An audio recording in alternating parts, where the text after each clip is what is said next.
You're listening to the Music Educator podcast with your host, Bill Stevens, the 21st century music educator man.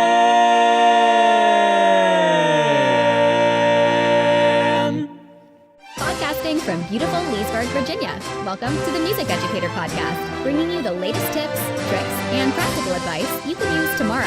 Here's your host and fellow music educator, Bill Stevens. Hello and welcome to another episode of the Music Educator Podcast. My name is Bill Stevens. I will be your host for today. I'm so excited that you're here. If you're returning, thank you. If you're new to the podcast, we hope you like what you hear and welcome. In Season 4, Episode 32 is a reflection on First Year New Teacher Week. Let's do this. Okay, so today's episode is a little different. Unlike the episodes where we interview special guests or we talk about certain skills that we could use in the classroom, today's more of an unscripted podcast. Something that, we're just going to take it as it goes. It's going to be, obviously, it's going to be biased because it's me that I'm reflecting on, but I certainly want to hear your guys' input out there, you in the real world, because, being a music educator is different. It really is, especially, if you're in band or orchestra choir. We share a lot of the same experiences, but they are also pretty darn unique. So let's take it from that perspective. Let me go ahead and start off. It's been quite some time since I've actually been a part of a new teacher week. Some of you guys, this is super fresh. Some of you guys just haven't experienced this yet. This is my 19th year going into public school teaching. And I want to say, it's a little different for me now because even though I'm not an active participant in the sense that I'm a new teacher and I'm going into the profession, I'm super excited. I get to fill a new role this year. This year, I'm going to be our school's lead mentor. And this is a really awesome opportunity if you ever get the chance, because a lot of times, in a school, you'll be worried about your musical program, then you're worried about maybe some of the other things that you're leading. Maybe you're a chairman for your district or something of that nature, or your department. Taking a new lead mentor role is kind of like being a major cheerleader or support person. Now, it's kind of like a go-to person to help new teachers, whether they're brand spanking new or they're coming from other districts, which I'm sure there's a lot of, especially after these COVID years. And I don't even want to say after because we're still technically going through them. But it's an honor for me. It gets me a little more ingrained in the main part of the school's culture. And that's where I'm coming with this. Okay, so like I said before, we're going to kind of start this and see where it takes us. Let's go ahead and start in a more linear fashion. So you've just graduated. And you're about to go into the profession that you've been working 4 or 5, maybe 6, 7, 8 years for. And you have this letter or email that you receive saying your first day is so-and-so before all the other teachers. And you can't wait. You're ready. You spent all this time. You're thinking, oh, man, I'm going to have real money. Well, ladies and gentlemen, it's never enough. So trust me on that one. Anyways, so you're all ready. You just did your student teaching. You're dressed up. You're coming to work for the first time. Typically, it's your home school, wherever that home school base is. And then you go into this room probably with just a few people. Okay, now every school system is a little different. But you start with a few and you get introduced. Sometimes it's a really big deal. Maybe it was for you, maybe it wasn't. Or sometimes it's just a small group of people in a library. Now, one of the big things that separates the high school folk from the middle school and elementary folk is that if you're a high school band director, maybe a choir director, maybe orchestra director, you're doing summer camps sometimes. You may be working for a whole month at a camp and still have not even gotten a paycheck yet. And that's just kind of the reality of being a first year teacher. And so you arrange it, or it's been arranged for you, so that you can still attend your new teacher orientation, which could be a couple days, it could be a week, it could be maybe it's more. But I will tell you, there are some things that school systems have to go through first, no matter what. They have to go through, they have certain policies, they want to orient you, and all you want to do is find your classroom, maybe decorate it a little bit, and just kind of find your home, find your nest. And really that first year, there is never enough time to do that. But some people get close. Anyway, so you're at your first meeting. Everybody's doing the icebreakers, and you're excited. You're optimistic. Obviously, some of the information is a little tedious. I mean, it can be boring. You may actually almost fall asleep, but you also want to be engaged and you want to be a great role model. It's like it's doing your job. It's the job that you want to do, and this is part of it. Now, at this time, I kind of want to get the feedback from our experienced directors, music teachers. What were some of the things that were going through your head? Did you need extra resources? Did you even get clear on how much you were actually getting paid? Believe it or not, after I left my one of the high schools I taught at, I actually found out I was supposed to be getting paid $3,000 more in a stipend, which I had never received. And that's okay. I didn't get it, but you just want to double check. And sometimes it's, not everybody knows. You have to talk to the right people. So just FYI. And don't be afraid to be firm but positive. And a lot of times people want to be a people pleaser, which I totally get with your administration, with your parents, with your students. You want to build that respect. But you also have to hold firm. For instance, if you are in a high school role where you do have hired staff, whether it's an accompanist or marching band staff or something like that, you need to try to get the best stipends available for those people, because when you do that, you attract some of the best workers out there, and their experience and their knowledge, they help produce results. In fact, if you're really organized and you plan out your rehearsals meticulously, you would be surprised how easy or how much easier. I mean, I don't necessarily want to say anything about being a high school or middle school director is easy, or elementary school for that matter, but using the skills of the people you pay for to enhance your program is a very smart thing to do. Just remember that being a truly effective teacher is about the we. How can we do this from a staff point of view? You, your staff. And it's not about, hey, I'm the director, I have all the power. And in fact, power is more of a mirage of some sort. It doesn't really exist if there isn't buy in from everybody else. So just kind of keep that in mind. Build those relationships. And, they talk about building relationships with your students.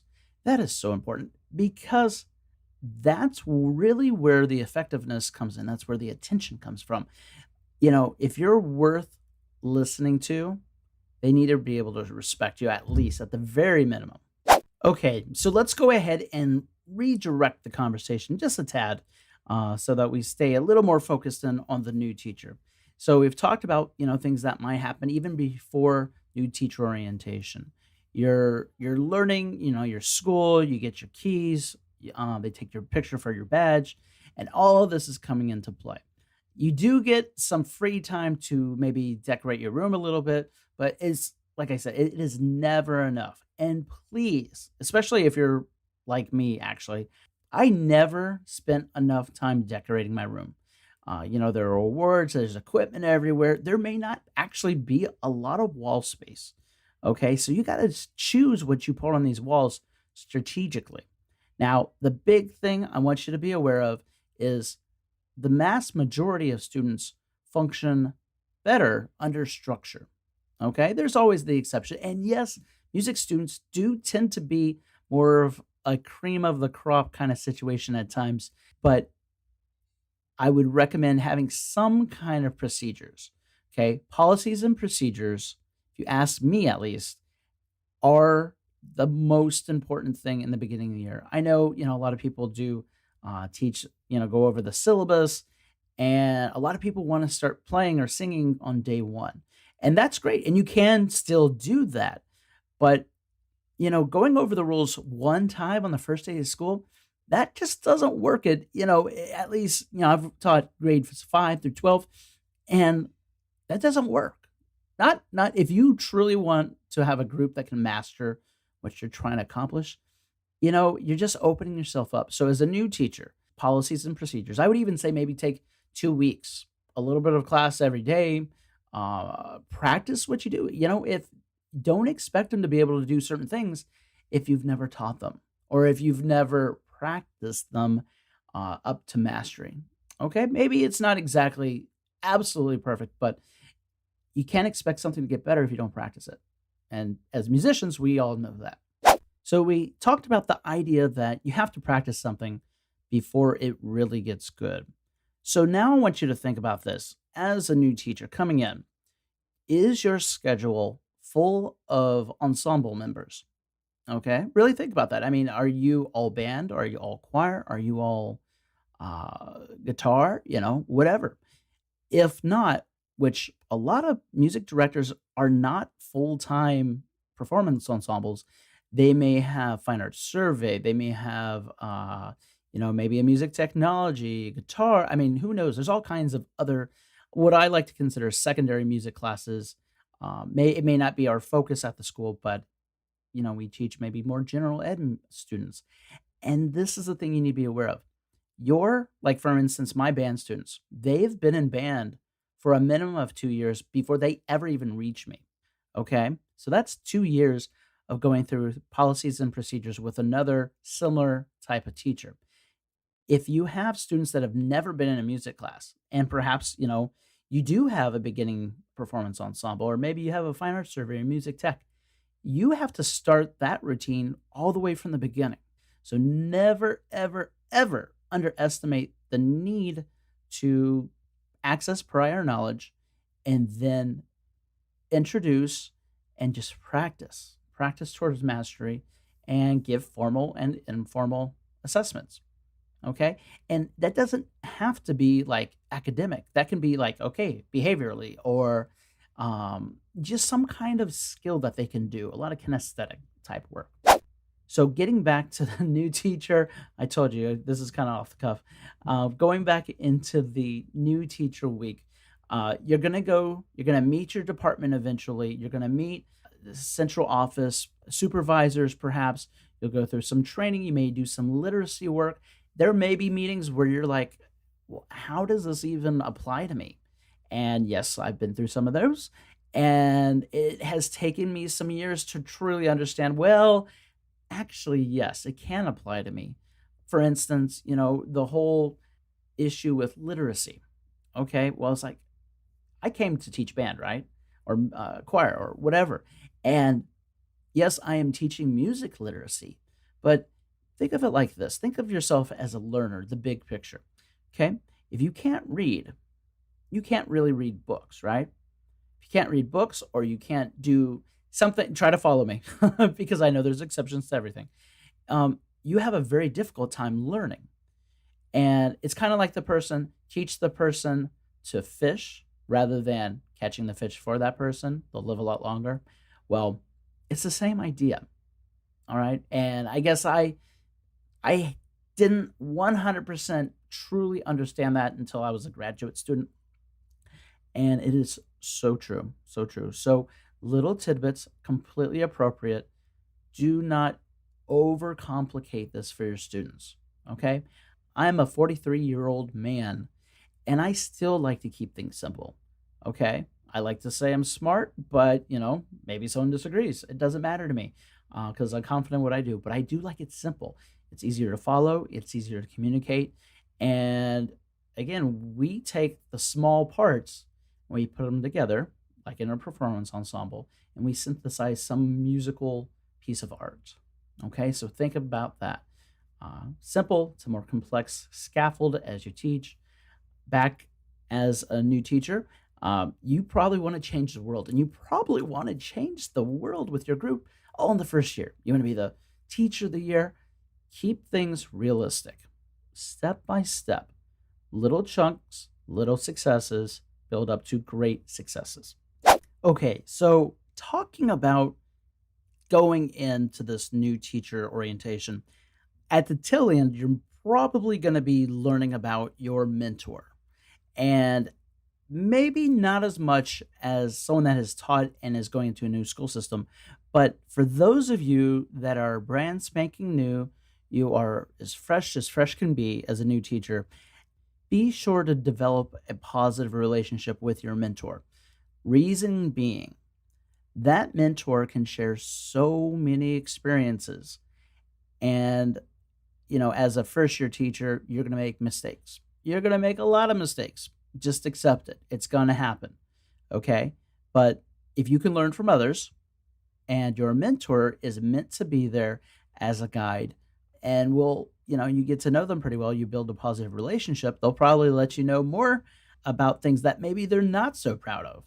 And your mentor might have found ways around it, had recommendations. So just kind of think about that. And that's one thing. And I don't want to say this is every new teacher does this, but there's a lot of first year teachers that are afraid of asking for help. They think maybe I'll sound stupid. Don't ever think that. Okay? The stupid thing is if you don't ask. Okay? Remember, you have to make mistakes, and I always stress this. You have to make mistakes to learn. You don't have to make the worst mistakes, but you need to make some mistakes, and it's going to happen. And if you can learn from others, it will make it just a little bit better. Just a little bit better. Maybe a lot better. Who knows? And who knows? Maybe you're one of those lucky few. It's just like you're amazing from the start. That's a great feeling to have if you have self confidence in yourself. You know what? I made a mistake. Oh, well, let's keep it going. Let's keep it positive. And when you do that about yourself, it's easier for you to do that with your students. Okay. Sometimes kids get upset. Okay. Maybe things are going on at home. Who knows? But if you can keep that upbeat personality, upbeat, just way of working, it's going to be awesome. Okay. And your mentor. So always, always, always connect with your mentors, connect with your school, your fellow new teachers, definitely connect with them. And oh, by the way, I love giving this advice because it is so true. If you are a music teacher, especially in the secondary level, probably all the levels, honestly, there are certain people in your school that are going to make your life much easier. And we already talked about the mentors. Okay. One is your building level principal. Okay. So this may not necessarily just be your primary principal, but this could be your associated assistant principal, that is your supervisor, so to say. Okay. Your custodians. All right. And my recommendation is you're eventually going to ask your custodians to do something for you, whether it's a setup or lock up or something of that nature. If you have extra food, maybe your parent volunteers bring in food, or maybe you have some extra pizza and you're doing something for the kids after school, or something of that nature. Bring something in just to say thank you. I do this actually a lot. And they will continue working, happy to work for you, happy to work with you. Okay. And here's another trick. This trick works the same way. If you're at a school that you've had trouble getting students in the class, and it could be a master schedule problem, maybe bring a box of donuts and just say, I want to thank you. Can we go over my students that are on the list, or maybe some of the students that are missing in a class that maybe they should be in? You'd be surprised. It works the same way, just like with the custodians. It works the same way. And also, in addition to your regular staff, if you have it, because a lot of teachers don't have a staff in the beginning of their teaching career, you want to have great relationships with parents.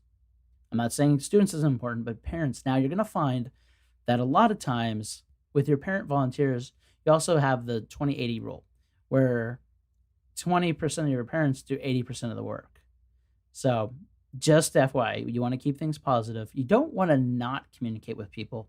And you always, and you want to use your parents, you want to use your students, you want to use yourself to advocate for your program. Because if you're a music teacher, you know what? Not every school has a music program.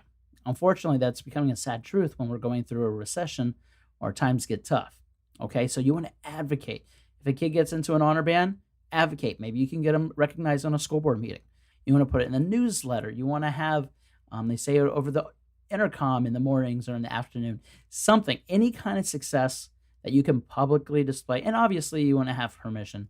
But often when you're bragging about your program, it's not going to be an issue. Okay, so we're going to go ahead and start to wrap this up. You're in new teacher orientation, right? And you come to the end and you're like, oh my God, I'm through the first week. And you have another week, right? But you're like, I have gotten nothing done in my class. Okay. So you say, okay, well, I guess now I have to prioritize what's most important. First, you're going to need to have certain things set up. You need to have a syllabus, and you're going to want to get it passed through your department lead, okay, or your assistant principal. And you're going to want to make sure you have a plan for the first few days. And there's some resources. There's also some Harry Wong books. I personally recommend the Harry Wong book. That's a handbook. And I actually don't have that in front of me right now, but it is a great book. Just ask your mentor for recommendations, and they should be able to help you. All right. And obviously, a podcast episode is not going to cover everything in the world. But if I could leave you on a few closing thoughts, make sure you're always on time. Most people know the saying, if you're on time, you're late. And if you're early, you're on time. That's a huge one. 2, paperwork. Always get your paperwork done early. 2, follow through. Follow through with people, follow through with dates, follow through with anything that you can follow through with, okay, which includes students. And 10, be a professional, but also save some time and, in fact, schedule time to have a family life. If you have a family, make sure you schedule that time in, okay? You don't want your career to cripple the experiences you could have with your family your entire life. But if you don't have a family and you're kind of like that, reaching out, you're exploring new worlds, then explore new worlds. Go out on a Friday night or go out on a Saturday night. Okay, be smart about what you do. We're not going to discuss all the little details, but really enjoy the life that you're choosing to live.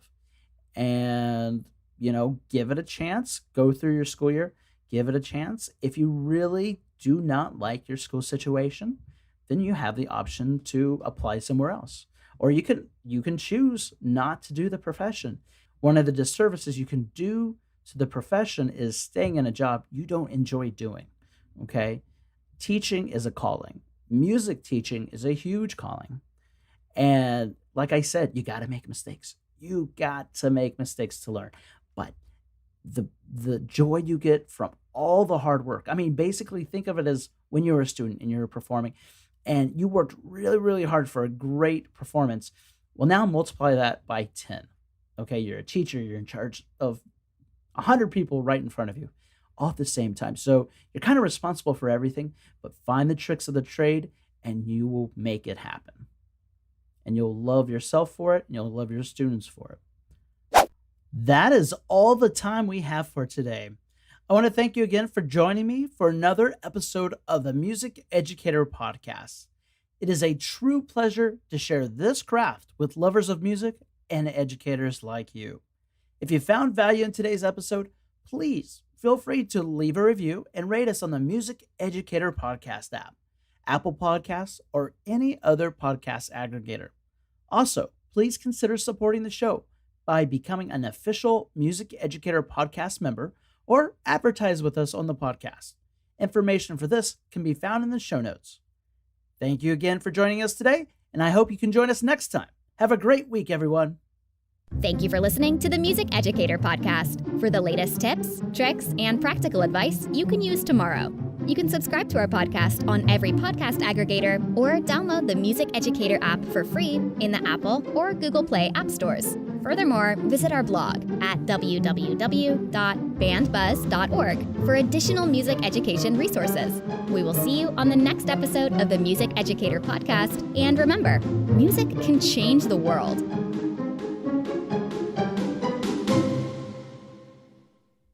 Hey everybody, it's Bill Stevens with the Music Educator podcast.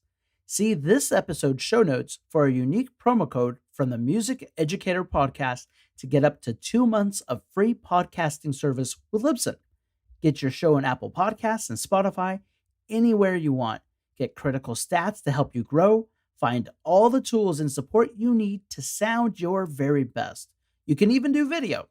Really, bring your podcast to life with Libsyn. See show notes for our unique Libsyn promo code and get podcasting.